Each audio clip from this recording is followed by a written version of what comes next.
Professor Rajita Bagga, who's joining us today. We're starting the event with you. What a marvelous way to start the event. Just before the event, viewers, we were actually having a word with her, and you were telling us about the many, many firsts that as the president of the Sri Sri University you've accomplished. So my first question is going to be, what is India looking forward to with this vision that you have for our higher education? Thank you, Rhythm, and it's so wonderful to be here at the Republic Forest, as you call it. And I think this is a landmark day today, that is the first time you're hosting the India Women's Summit here in this new studio. So fantastic to be here. And congratulations to the entire team for putting this day together. As you rightly said, and as the anchors were rightly saying in the beginning, India is poised for a huge inflection. We are already one of the top 5 economies of the world, and with the vision that our Prime Minister has for India being one of the top 3 economies of the world in the coming decades, I think education has a very huge role to play. So at Sri Sri University, which has been founded by Pujya Gurudev, Sri Sri Ravi Shankar ji, that is our vision, that how we can become part and a catalyzer and an accelerator of India's growth story. How we can train our students, create an ecosystem of learning, innovation, entrepreneurship, so that students of our university become nation builders. And that is what we are focused on. And I'm very proud to say that in a short span, we are a very young university, just about 10, 12 years old. And as you know, building an institution like a university is a multi-generational, multi-decade effort. But I'm very proud that in this short time, we have become a top 200 university of the world in the Times Higher Education Impact Ranking. And Rhythm, when Pujya Gurudev first saw this land, which is our university, it was a couple of 100 acres of barren land. There were only 2 trees on, say, about 180 acres of land. Only 2 trees. And today, in just 10 years, we are a green campus. We have over 150,000 trees, almost 100 types of birds, about 70 types of butterflies, and lots of flora, fauna, not to mention all the incredible programs that we have. Close to 3,000 students call it their home across almost 60 UG PG programs. So this is our effort, and to bring to students of our country programs that are necessary but not available. So one of the things we are one of the first universities in Asia to start the program in osteopathy, which is a very important field of non-interventional medicine. We are the first in the world, I am told, to have a faculty of contemplative and behavioral science. See, mental health is such a big challenge in the world today. So how can we bring students the best of what the east of the world, which is our side, contemplation, meditation, and the west, which is psychology, can offer? So many such programs. And then artificial intelligence. It's the cutting edge technology of the world. In fact, this week... Artificial intelligence is there? Huh? What on artificial intelligence? We have master's programs, bachelor's programs. In fact, this week we are celebrating as AI Week in the university, where the entire student community, whether they are learning agriculture or Ayurveda or arts, all of them will learn artificial intelligence. I see many students are here, and that is my advice to every student, everyone, that no matter which field you are in, learn a little bit about artificial intelligence, because that is going to change the way we live and work as a world. How did your journey begin with Sri Sri as a visionary and also someone who's interested keenly in students and higher learning? Yes, I think it's my good fortune that I got this opportunity to build this great institution. And that is what, Rhythm, I have seen in Pujya Gurudev's approach to humanity and serving humanity. You know, today the Art of Living Foundation is in over 180 countries of the world, bringing life-changing techniques of meditation, yoga, Sudarshan Kriya, Pranayam, so people can live a happy, healthy life. See, all of us who are here, we are working hard, right? We are studying or working or running our own businesses. For what? Because we want some happiness. because we want to feel loved and valued. We want to feel peace.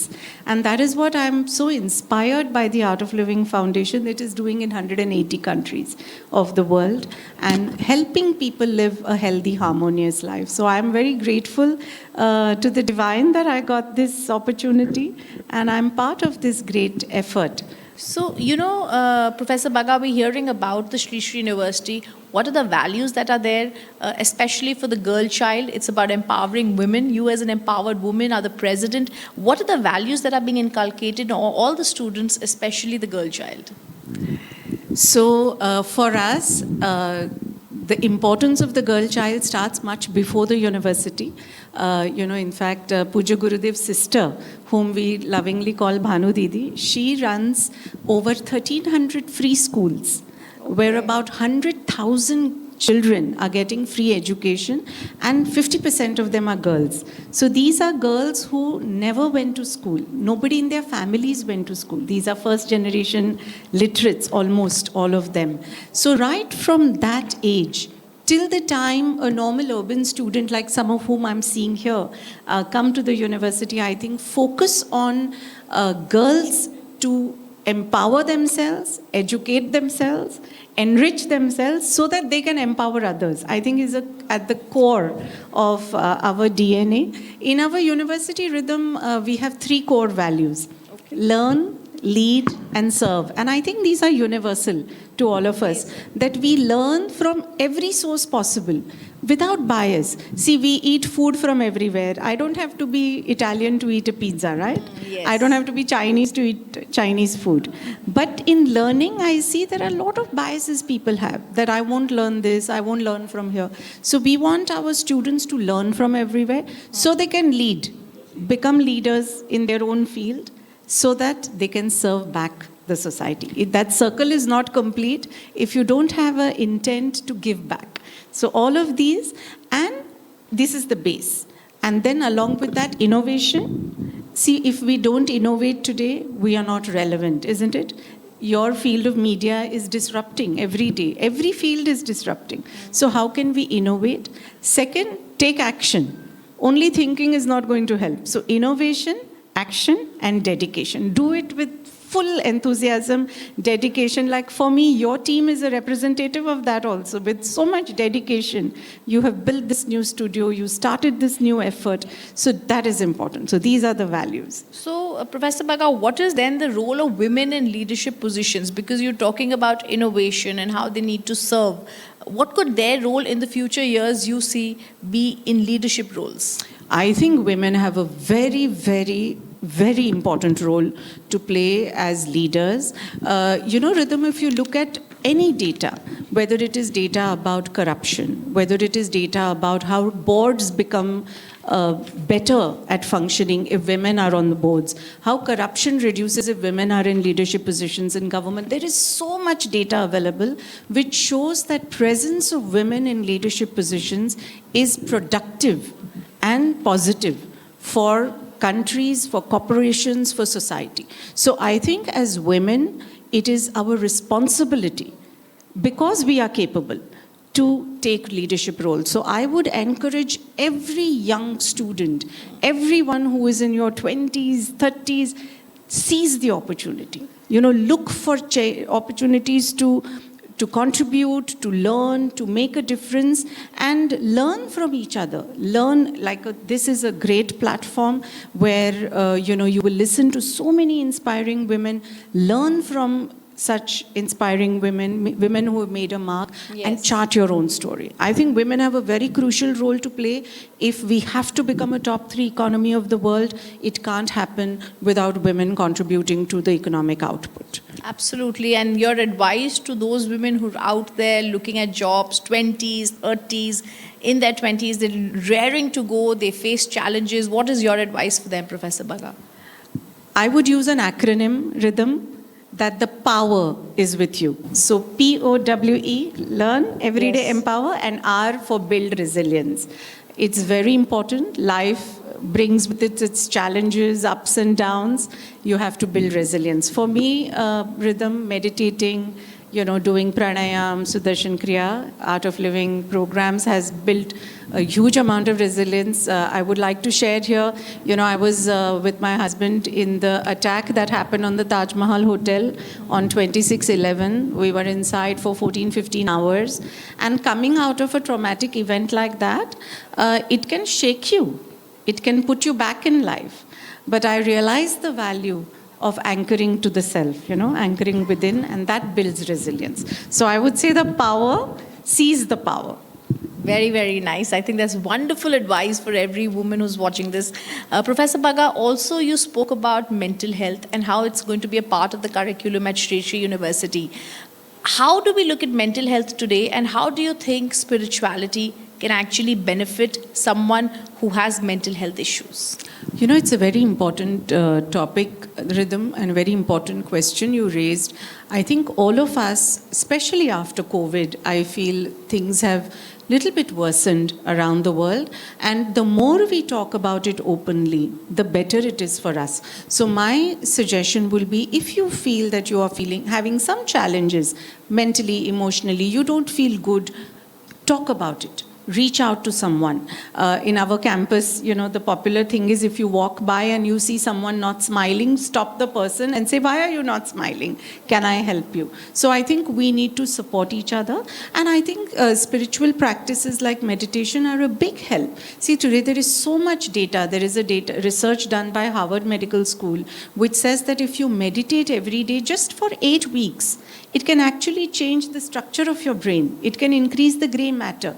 It increases mental, emotional well-being. So there is a lot of scientific data to show that. So whatever works for each of us, we can take that, but embrace it and talk about it openly, seek help, reach out for help if you need.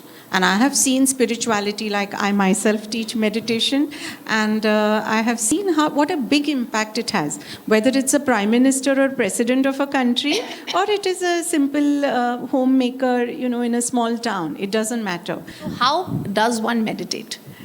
Oh, it is very simple at one level, and it can be learned. In a short couple of hours, you can learn how to meditate, and then just practice every day. Like every day we brush our teeth, we have a bath, right? That's like our dental hygiene, and that's our physical hygiene, isn't it? We don't leave the home without that. So like that, our mental hygiene we can take care of. So, those programs, in fact, Art of Living are available. We can do those. And just every day at home, 20 minutes, and you will see what a change it has. See, it is said that your vibrations speak more than your words. And how do we improve our vibration? Like so many, again I'm saying because young students are here, you go for an interview. Before you speak, they can feel you, right? Now, how do you improve that? It's by doing some of these things, meditation and going within. It is said, Antarmukhi Sada Sukhi. Must have heard that rhythm. So if you anchor yourself within, then the whole world is at your feet. I think you've answered my next question. How do you overcome challenges that come in your way? Yeah.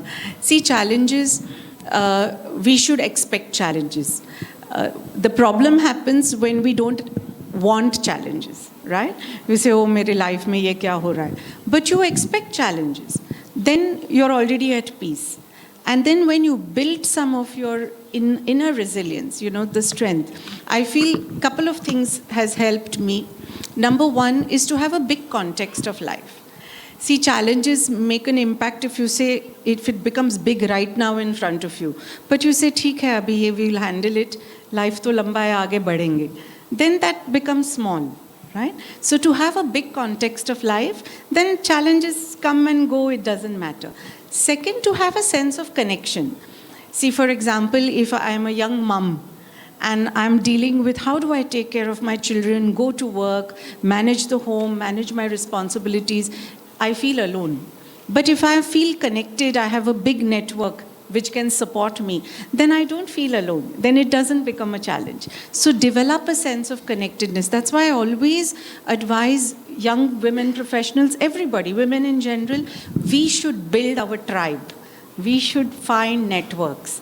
We should become part of networks and platforms where we meet like-minded women, like-minded people, learn from each other, and give and take support. I think give support first and take. So first is context. Second is have a sense of connectedness, build a sense of connections and connectedness.